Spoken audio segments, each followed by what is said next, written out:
Champions are not born. They're forged. This is about turning the ordinary into undisputed. Available now. Ade Oladipo, brought to you by Undisputed. What's good, peeps? All right, G-Man has been kind enough and decided to stay because we are about to talk about something very, very special. Remember, this is sponsored by Undisputed. Thank you so much to them. Do me a favor as well. G-Man, the link to his channel is in the description. Please hit that subscribe button. Subscribe to my channel as well. We are now going to talk Undisputed OLEKSANDR USYK versus Daniel Dubois, which takes place this Saturday, Wembley Stadium. Let's do this. Let's do this, man. Deep breaths. Let's go. Deep breaths, indeed. You know, I spoke to Frank Warren a couple of days ago, and I said to Frank, considering all the fighters you've had, Joe Calzaghe, I don't know if he had Prince Nassim Hamed, Ricky Hatton, right? He's had everyone, basically, in the UK. I said, would this be your biggest success story if Daniel Dubois were to beat OLEKSANDR USYK and become undisputed? And he kind of went round the houses a little bit, but I think he basically said, yes, it would be. Really? Bear in mind, he's had Fury, because I think with all those fighters, I think we all knew Fury's talent. Yeah. We all knew Hatton's talent. We certainly knew Calzaghe's talent. I don't think anyone really expected Daniel Dubois to become a world champion, let alone become undisputed. So I think he admits it will be his biggest success story if Daniel Dubois becomes undisputed. And he's had Dubois since day dot. Since day dot. Day dot. That's Fury a big difference. only came to Frank after the Mick Hennessy suspension. Yeah, Mick Hennessy. So he has literally brought Daniel Dubois from pro debut potentially to undisputed. Potentially. Potentially is the big word. Okay, we both agree that when he went to Poland nearly 2 years ago, we both gave him 0% chance. Oh, none. Like Yeah, none. literally. Like even if I could go minus, I'd go minus. Yeah. Yeah. What percentage chance do you give him on Saturday?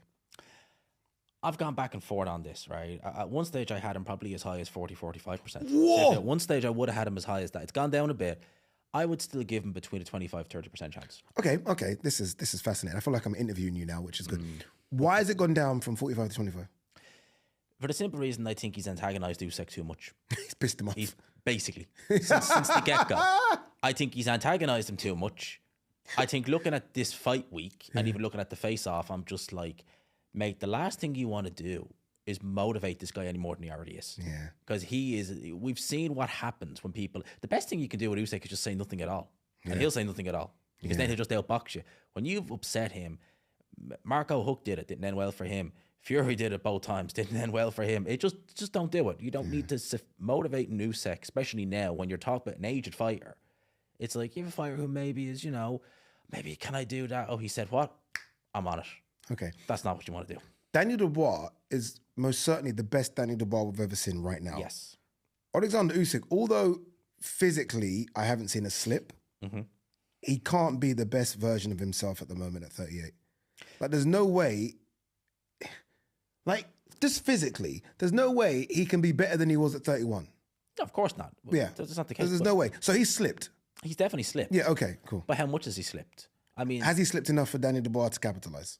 well, I don't think so. Same. I mean, if you want to look at two of our favorite fighters, Bivol Beterbiev was damn near 40 years old, and he didn't slip enough that Bivol, the first time anyway, could beat him. Very good shout. So and they're talking about two elite of the elite, Yeah. right? And Beterbiev making weight, big at the weight, stuff like that. Usyk hasn't had to do any of that.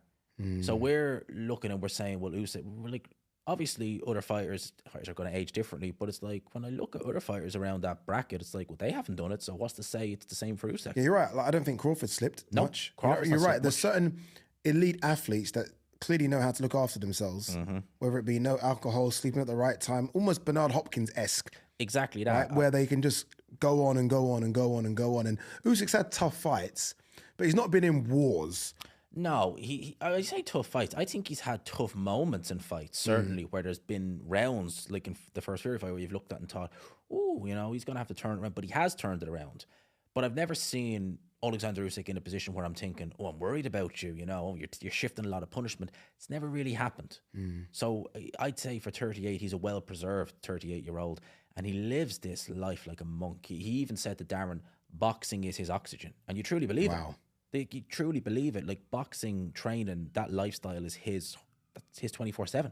The thing that makes me feel like mentally there might be a slip. Like, physically, he's still... And look, he's he's probably in terms of from a mental side of things, he's probably one of the best there is, Alexander Usyk, because you can't. Fury tried to get under the skin and it literally just bounced off. But I remember when I got into the ring with him after the Fury Usyk 1 fight, and he kind of looked up and cried, the emotion. It almost felt like that was the perfect ending. He looked and spoke about his dad, and I thought, okay, you've clocked the game. You were the best cruiserweight. You're the best heavyweight. You're one of the best amateurs we've ever seen. What are we doing it for now? And I almost feel like there has to be a want. Like Daniel Dubois wants to become undisputed because he's never been undisputed, and people still doubt him.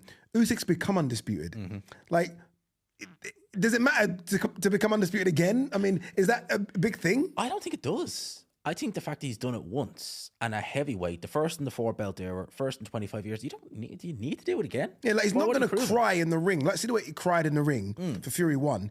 He ain't crying in the ring for this one. No, if he wins it again, it'll be just exactly going through the motions. I'm going to do it again. Yeah, happy days. Yeah. You could nearly say I lent you the belt for the last year. Now I have it back, which he pretty much kind of did. So I don't understand it. For me, it's just, what is the purpose of carrying on? I understand the rematch with Fury. Money. But money's a big motivator. How much money has he made already? If you can make more, why wouldn't you? If you could still feel like you could knock these guys off and make another 50, 60, 70, 80, whatever it is he's making, then why wouldn't you do it? Because he certainly didn't make that kind of money in his first 15 fights. It's always towards the back end where fighters seem to make the money, right? When they're probably not at their best, when they seem to make as much money as possible. You know, with Daniel Dubois, like Usyk obviously doesn't scare fighters like Mike Tyson, but I do feel like fighters go in there thinking, shit, this is going to be hard. Daniel Dubois just has this thing about him.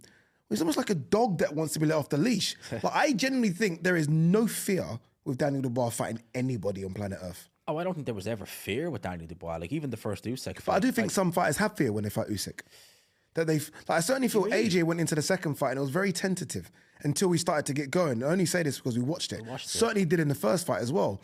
I think Daniel Dubois is going to be very Chisora-esque and literally jump on Usyk. Like, there's no point me trying to have a boxing match with you because you're going to kick my ass. I want to have a street fight with you. He needs to do that. But the problem with that is you're going to run a big risk. You're going to run a massive risk, and you're not Derek Chisora at the end of the day. In how many fights has Alexander Usyk fought heavyweight where he's been the taller guy? Dubois, Chisora's able to get under his shots, everything. Dubois, how is he going to be able to do? He won't be able to do that. He won't be able to get under Usyk's shots because, he'd be literally level with him. And Chisora could only sustain that for so long before Alexander Usyk kind of got the lay of the land. Once he got the lay of the land, it was one-way traffic. There's only, I just think you run too many. If it works, brilliant. We're going to look with egg on our face. But I just think you're just asking for trouble doing that at the same time. I'm going to give you a crazy stat. And I only know this stat because I did the media public workout. And so the stats team gave me a crazy stat. Alexander Usyk, in terms of receiving jabs, so when Daniel Dubois fought Alexander Usyk first time round, he landed 10 jabs. 10 jabs, right? Jabs in 9 rounds. In 9 rounds. When he fought, the average amount of jabs that he's landed against Miller, Hrgovic, and Joshua, 58. He can't land his jab against Alexander Usyk. Just can't land it. That's a problem. That's a massive crazy problem. that stat is. 58 against those three in averaged, and only 10 against Usyk. But what's the difference between Alexander? He's a southpaw. He's southpaw and he's he a southpaw, moves. and he moves. And if you can take Daniel Dubois' jab away, well, you're putting him at a distinct disadvantage straight off the bat. I went back and did a film study on their first fight, and it was incredible to watch because literally Dubois is throwing right hands. They're grazing Usyk, and he's just somehow able to turn, move, and he's hit you with a jab or he's hit you with a left hand. That's how he mashed Daniel Dubois' eye up. He's the best counter puncher. It's incredible right now. Honestly, as soon as you throw, he's out by an inch and he's throwing back immediately. The punch is literally skimming him. Yeah. That's it. It's skimming him by millimeters and he's landing on So you. he finds his range immediately. Immediately. Yeah. And doing that to Daniel Dubois, who's someone who, as you said, he's used to landing that jab, 58 of them. He's used to, okay, he's going to hit me, but I'm going to be in range. I'm going to return 2 or 3 more shots. Can't do that against Usyk. And him charging forward, trying to take, charge of everything, that's all well and good. I don't know if I just can't see Dubois having success with it because Dubois loves to set everything up off that jab. And if you can't set it up off the jab, well, then what do you have? And another crazy stat as well. And again, this shows how good Usyk is in reading his opponents. The fights against AJ and Fury, in terms of punch landed, jabs landed and power punch landed, they all went down second fight. So it's almost like he works you out the first fight to the second fight. Like, okay, well, 1 second. This is what he does when he wants to throw the right hand. This is what he does when he tries to throw the hook. So he reads you. He's known. Yeah. Yeah. And you speak about it being an improved Danny Dubois, and it is mentally. I mean, physically, he looks the exact same. But mentally is the most important. Mentally is the most. Mentally is the most important in this game, right? They're all Yes. very good. They all can throw punches. Like mentally, but if we've you're- always said that Danny Dubois was weak mentally. He's no longer. I don't think we can label that now. He was certainly, to an extent, weak in that fight against Usyk. When the going got tough, he was like, "Okay, we're done." Yeah. So he's no longer mentally weak. No, he's not like mentally weak, but at the end of the day, I'll give you an example. I could have fought a guy 5 years ago. Mentally, I was shot to bits. I'm going to not change my style. I'm going to go in mentally stronger. He still hit me. Yeah, but I'm going in now. Okay, there's two massively different things there. Because I'm going in, last time I was going in fragile. Now I'm going in is without doubt the second best heavyweight in the world. I'm going into that ring, just like you, sir, as a world champion. So and I'm going in now, 2 years more experience. We fought, I was 25. Not a kid, but I was 25. Now I've fought in Poland in front of 30,000 of your fans. Now I fought in Wembley, underdog, 90,000, fans booing me, walked out as a king. This has to help you. I'm going into that ring as a world champion. I've got a proper team around me now in terms of Don Charles, who have basically built a gym for me. And all they do is focus on me. This Daniel Dubois is a completely different animal. Even the way he screamed in front of Usyk's face, like, he would never have done that before. No, he'd never done that before. Never He done would that. have to He be would have told to shied do away. it. Yeah, he would have had to be told to There do it. you go. Now he's just doing it. I still don't think that's going to... I think screaming in his face is probably like, man, I'd be saying the opposite this time. Don't do that. But all that is a very, very good point. And I think it will help him. But I still think it's going to be a repeat. It's going to be the same result. It might just help him go longer and finish this fight on his feet. I give Daniel Dubois, and I'm saying this as the biggest AJ fan on planet Earth, I give Daniel Dubois a better chance of beating Usyk than I did AJ second time round. Wow. Yeah. Because, Wow, actually. you know what it is? that's- Because there, again, I don't want to say AJ had fear. AJ had respect. He did have respect. He had a lot of respect. Daniel Dubois has no respect. And that doesn't could be care. his undoing. It could be. Could be his undoing. But one thing I do know, that motherfucker's going out on his shield. It's kill or be killed. Oh, yeah. Yeah. It's kill or be killed. We won't be seeing... People were calling him triple knee. We won't be seeing that. If he's going down, well, he's not getting back up, but it's not because he's taking a knee. It's because Usyk's laid him out. Simple as. Okay. Let's play a quick game here. If Dubois does win, Yes. it's only Lennox Lewis above him when it comes to heavyweights in this country ever, isn't it? Yeah, pretty much. And that can change. Yeah, because he's got the age. Yep, he's He's 27. 27. Yeah. And there's about 8 fights out there. Even in my head now, I can just picture Parker, Bacoli, Italma, like Wardley. Like, he can fill his boots. He can fill He his can boots. fill his boots. He can fill his boots with that. And Lennox Lewis avenged all those losses. By the way, there's a rematch clause, by the way. There is a rematch clause, a only rematch for clause. Alexander Usyk. Yeah. Why did Usyk's team put in a rematch clause? If anyone else does that, what do we say? If anyone do. else puts in a rematch clause, we always have a dig at them. And I'm not do. trying to say, look, I'm not going to have a dig at Usyk because Usyk's the great, right? And it's not Usyk that puts it in, it's his team. But if anyone else did that, say like AJ did that against Dubois, putting a rematch, everyone's like, oh, is AJ scared of something? Because, well, why is he putting why is Usyk putting a rematch clause? No, you're absolutely right. AJ had the rematch clause Yeah. for Danny Dubois. We were scathing of it. Yeah. Same with this. It should be just whoever made the best man win. Simple as. Danny Dubois wins and he's the better man. Sail off into the sunset. Make your own legacy, which, as you said, Lennox Lewis, he's plenty of time to do that. Okay, so Plenty you of time. gave Dubois, what, a 25% chance? I'm going to go 30%. Oh, I've 30%. increased you by You've 5. You've added me by I've increased you 5%. Okay, 5. you've given me 5% more. Yeah. But still 70-30 in Usyk's favour. I think that's about fair. That's fair. I think that's about fair because we are talking one of the greatest heavyweights of all time. Yes. Greatest fighters of all time as far as I'm concerned.